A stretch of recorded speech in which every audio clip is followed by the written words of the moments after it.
Hello everyone, my name is Manish. मैं इस video पर बात करने वाला हूँ सीजी बोर्ड प्रश्न बैंक 2022-23 कक्षा 12वीं विषय रसायन शास्त्र इकाई 1 ठोस अवस्था का सॉल्यूशन। उत्तर इस वीडियो पर बताने वाला हूँ, तो स्टूडेंट वीडियो को लाइक शेयर और यूट्यूब चैनल को सब्सक्राइब कर ले। इसका पीडीएफ टेलीग्राम ग्रुप पर मिलेगा, लिंक डिस्क्रिप्शन पर, तो जाकर वहां से इस पीडीएफ को डाउनलोड करें। तो लेट्स स्टार्ट द वीडियो। इकाई 1 ठोस अवस्था लघु उत्तरीय प्रश्न। प्रश्न क्रमांक पहला, ठोस अवस्था के अभिलाक्षणिक गुण धर्म लिखिए।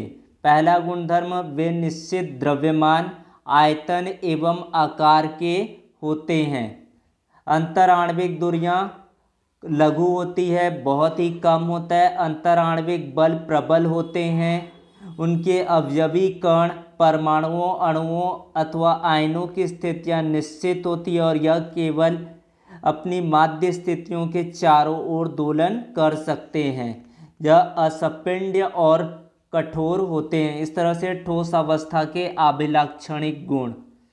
बात करते हैं दूसरा प्रश्न, बहुत ही महत्वपूर्ण है। क्रिस्टली और अक्रिस्टली ठोसों में अंतर लिखिए। तो क्रिस्टली ठोस क्या होता है? इनकी संरचना एक निश्चित ज्यामिति वाली होती है। इनकी संरचना में कोई निश्चित ज्यामिति नहीं होती। इनमें कणों, अणु, परमाणु या आयन की व्यवस्था एक निश्चित क्रम में होता है। कणों की व्यवस्था का कोई निश्चित क्रम नहीं होता है। निश्चित व तीक्ष्ण गलनांक होता है, इनका कोई निश्चित गलनांक नहीं होता है।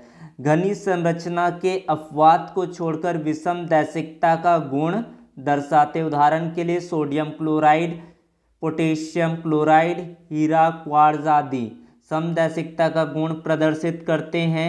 कांच, सिलिका, प्लास्टिक, मोम आदि। यह हो गया क्रिस्टली और अक्रिस्टली ठोस में अंतर। अगला प्रश्न देखते हैं। तो यहाँ पर निम्न ताप पर हाइड्रोजन HCl तथा H2O किस प्रकार के ठोस है? प्रत्येक के अभिलक्षण लिखे। तो निम्न ताप पर हाइड्रोजन HCl H2O आणविक ठोस होते हैं। अलग अलग प्रकार के आणविक ठोस होते हैं। आपका H2 होता है अध्रुवी आणविक ठोस होता है। भौतिक प्रकृति की बात करें तो मुलायम होता है, विद्युत रोधी होता है, अत्यधिक निम्न होता है इनका गलनांक। उसके बाद है HCl ध्रुवी प्रकृति के होते हैं, मुलायम होता है, विद्युत रोधी होता है, गलनांक बहुत ही निम्न होता है।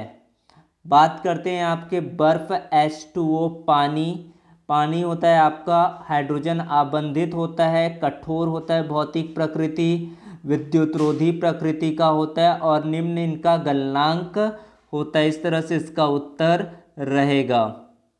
बात करते हैं आपके चौथा प्रश्न, कांच को अतिशीतित द्रव क्यों माना जाता है? बहुत ही ये महत्वपूर्ण प्रश्न है।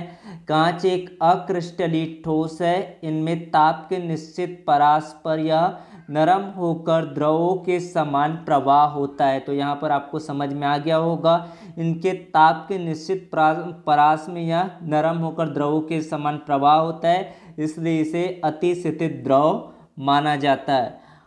आयनिक ठोस कठोर एवं भंगुर होते हैं। तो आयनिक ठोस कठोर तथा भंगुर होते हैं क्योंकि इनमें आयनों के मध्य प्रबल स्थिर विद्युत आकर्षण बल होता है। बल लगाने पर समान आवेश की परतें एक दूसरे के आमने सामने आ जाती है, जिससे प्रतिकर्षण होता है, जिससे यौगिक टुकड़े टुकड़े हो जाते हैं अथवा भंगुर हो जाता है। इस तरह से आपका उत्तर रहेगा। अगला प्रश्न देखते हैं, धात्विक तथा आयनिक क्रिस्टल में अंतर स्पष्ट कीजिए। सबसे पहले बात करते हैं मेटालिक क्रिस्टल। इनमें अवयवी कण धनात्मक आयन होते हैं। ये धातु आयन गतिशील इलेक्ट्रॉनों के मंडल इलेक्ट्रॉन समुद्र में क्या होते हैं? तैरते हैं। अवयवों के मध्य धात्विक बंध उपस्थित होता है, जैसे कि आयरन, सिल्वर, कॉपर, निकल आदि धातुएं मुक्त तथा गतिशील इलेक्ट्रॉनों की उपस्थिति के कारण ये ऊष्मा और विद्युत के सुचालक होते हैं। तो ये रहा आपका मेटालिक क्रिस्टल। उसके बाद है बात करते हैं आयनिक क्रिस्टल। इस प्रकार के क्रिस्टलों में अवयवी कण आयन होते हैं। ये कण धन आवेशित और ऋण आवेशित होते हैं तथा संपूर्ण क्रिस्टल में नियमित रूप से व्यवस्थित रहते हैं। इन आयनों के मध्य प्रबल स्थिर विद्युत बल कार्य करता है। इस कारण आयनिक क्रिस्टलों के गलनांक होते हैं उच्च होते हैं। पिघली अवस्था में विद्युत के सुचालक होते हैं। उदाहरण के लिए sodium chloride, silver chloride, zinc sulphide इसका उदाहरण है। उसके बाद बात करते हैं आपके बी वाले क्वेश्चन पर, क्वार्ट्ज, ग्रेफाइट तथा हीरा किस प्रकार के ठोस है। तो आपका हीरा और ग्रेफाइट होता है आपका क्रिस्टलीय या ठोस होता है। अक्रिस्टलीय ठोस होता है क्वार्ट्ज कांच। इस तरह से इसका उत्तर रहेगा। बात करते हैं आपके प्रश्न क्रमांक 6वां, उपस्थित अंतराल आणविक बलों की प्रकृति के आधार पर निम्नलिखित ठोसों को वर्गीकृत कीजिए। पोटेशियम सल्फेट पर होता है आयनिक ठोस होता है, आयन के रूप में होता है। टीन होता है आपका धात्विक ठोस। बेंजीन होता है आणविक अध्रुवी प्रकृति का होता है। यूरिया होता है आणविक पोलर प्रकृति का होता है। अमोनिया होता है आपका आणविक हाइड्रोजन आबंधित रहता है। जल होता है आपका आणविक हाइड्रोजन आबंधित रहता है। जिंक सल्फाइड होता है आयनिक होता है आपका। ग्रेफाइट होता है सहसंयोजी होता है। इस तरह से इसका उत्तर रहेगा। बहुत ही ये महत्वपूर्ण ये प्रश्न है। उसके बाद बात करते हैं क्रिस्टल जालक तथा एकक कोष्टिका यानी कि यूनिट सेल को परिभाषित करते हुए इसके अभिलक्षण लिखिए। तो त्रिविम आकाश में क्रिस्टल की इकाइयों की एक नियमित व्यवस्था होती है और क्रिस्टल में इकाइयों की इस नियमित व्यवस्था को त्रिविम जालक या क्रिस्टल जालक कहा जाता है। क्रिस्टल जालक के अभिलक्षण होते हैं। क्रिस्टल जालक में प्रत्येक बिंदु पर जालक बिंदु कहते हैं। क्रिस्टल जालक में स्थित प्रत्येक बिंदु को जालक बिंदु कहते हैं। प्रत्येक जालक बिंदु अणु, परमाणु या आयन को निरूपित करता है। जालक बिंदुओं को सीधी रेखा से मिलाने पर क्रिस्टल जालक की एक नियमित ज्यामिति बनती है। इस तरह से आपका क्रिस्टल जालक के अभिलक्षण और क्रिस्टल जालक की परिभाषा। यूनिट सेल यानी कि इकाई कोशिका किसी क्रिस्टल में अणुओं, परमाणुओं अथवा आयनों के क्रमबद्ध रूप से व्यवस्थित होने पर जो सूक्ष्मतम इकाई बनती है वह क्रिस्टल की इकाई कोशिका, एकल कोशिका, एकक कोशिका। अतः क्रिस्टल जालक की सूक्ष्मतम संरचनात्मक इकाई को एकक कोशिका कहते हैं।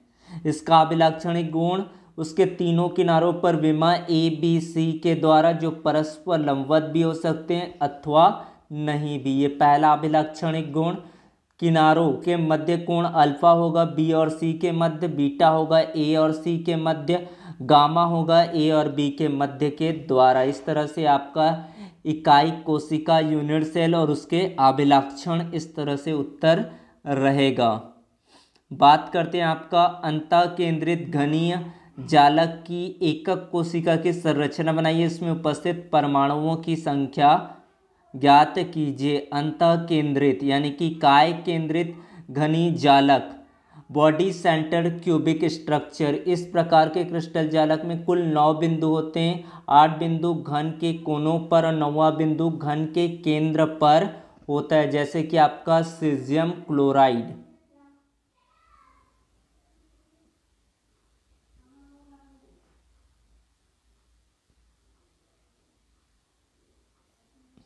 इस तरह से इसमें आपका क्या होते हैं, 9 बिंदु होते हैं। 8 आपके कोनों पर, 1 2 3 4 5 6, तो यहाँ पर आपके हो गए। इस तरह से होगा, यहाँ पर आपका केंद्र पर होगा। इस तरह से यहाँ पर 9 बिंदु होंगे। काय केंद्रित घनीय जालक में इस प्रकार के जालक बिंदु पर 9 बिंदु होते हैं, 8 कोनों पर और 9वां बिंदु घन के केंद्र पर होता है। इस तरह से यहाँ पर चित्र पर आप देख पा रहे होंगे। उसके बाद है यूनिट सेल में कणों की संख्या।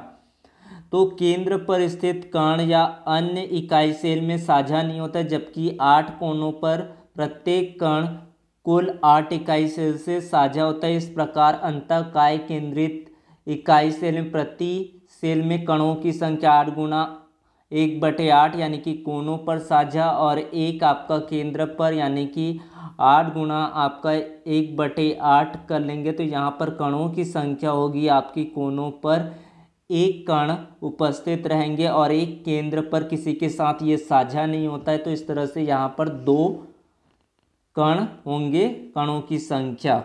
इस तरह से इसका उत्तर रहेगा, केंद्र पर कोई साझा नहीं होता और 8 कोनों से साझा होता है।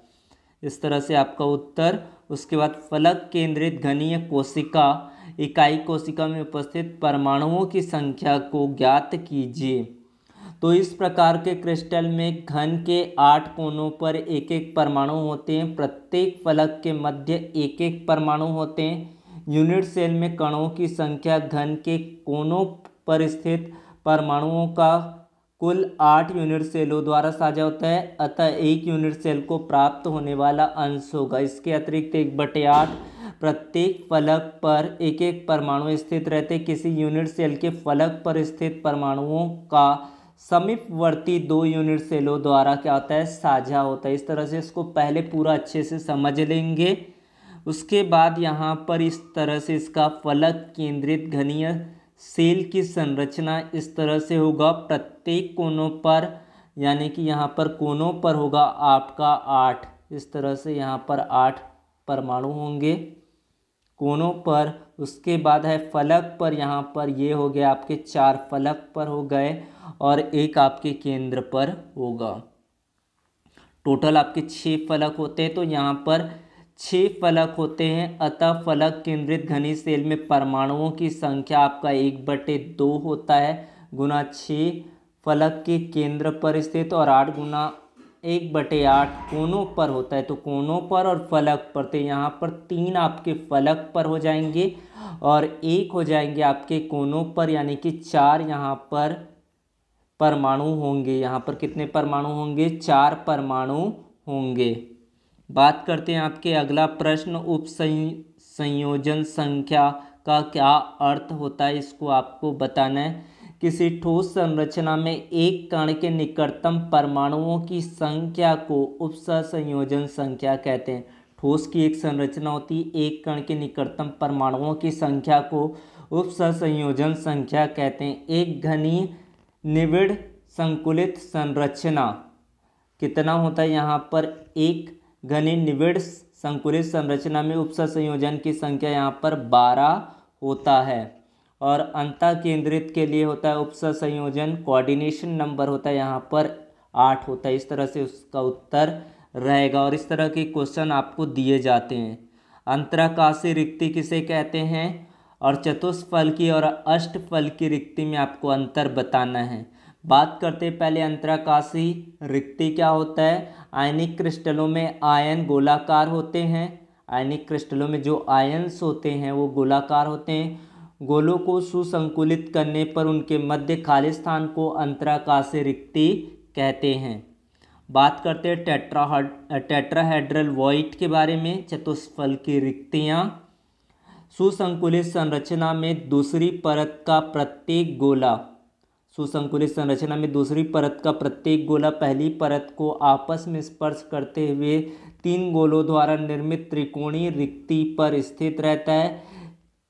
इन चारों गोलों के केंद्र पर एक समचतुष्फलक के चारों कोनों पर स्थित रहते हैं। आपस में एक दूसरे को स्पर्श करने वाले इन 4 गोलों के मध्य स्थित रिक्तियां चतुष्फलकी रिक्तियां कहलाती। चतुष्फलकी रिक्ति की त्रिज्या का आकार गोले के आकार का 0.225 गुना होता है। इस तरह से इसको आपको करना है चतुष्फलकी रिक्ति, और यहाँ से इसका पूरा डेफिनेशन लिख सकते हैं। टेलीग्राम ग्रुप को ज्वाइन कर लीजिए, लिंक आपको डिस्क्रिप्शन पर दिया गया। इस तरह से आपको चतुष्फलकी रिक्तियों का यहाँ पर चित्र दिख जाएगा, इस तरह से आपका स्ट्रक्चर दिखाई देगा।